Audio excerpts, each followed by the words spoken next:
What is the Dublin Regulation and why is it controversial in Europe?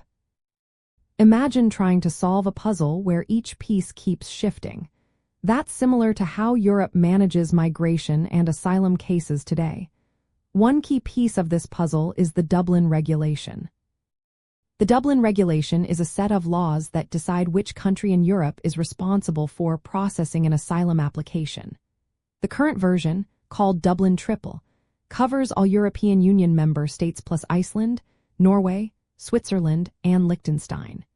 The main rule is that the country where a person first enters the European Union usually handles their asylum claim. This is known as the first country of entry rule. There are specific criteria used to determine responsibility. These include whether the applicant has family in another country, holds a visa or residence permit there, or entered the EU illegally. If none of these apply, responsibility falls to the country where the person first applied for asylum. Countries can also decide to process claims themselves or request to transfer applicants for humanitarian reasons, but these options are rarely used. The goal of the regulation was to stop people from applying for asylum in multiple countries, which is called asylum shopping. It was meant to make the process clearer and fairer. But it also means asylum seekers cannot choose which country will handle their case. Looking at European history, the regulation has become a hot topic. It highlights the tension between national control and European unity. Countries on the borders like Greece, Italy, and Spain often get overwhelmed during big migration waves. During the 2015 refugee crisis, these nations faced huge numbers of arrivals, leading to crowded camps and long waits for decisions. Many times, asylum seekers faced poor living conditions because the system was overwhelmed. The regulation also encourages countries to build fences and walls to avoid being responsible.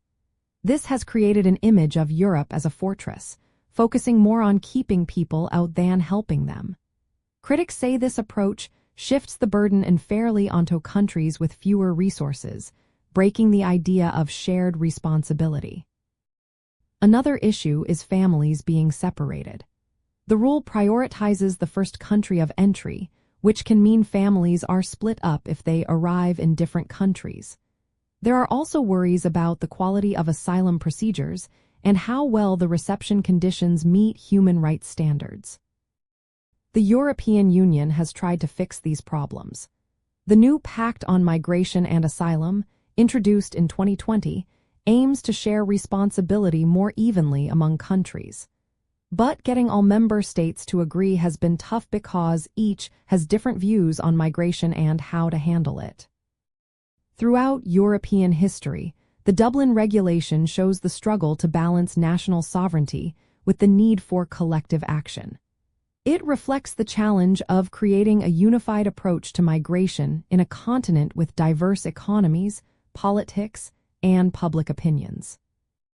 For everyday people seeking protection, the regulation influences where they can apply, how long they wait, and whether they can reunite with family members. It also shapes how governments respond to migration pressures, balancing legal obligations with political realities. In the end, the Dublin Regulation remains a key part of Europe's migration story. It reveals both the hopes for cooperation and the difficulties in making it work. Its history shows how complex managing migration can be in a union of many different nations working together.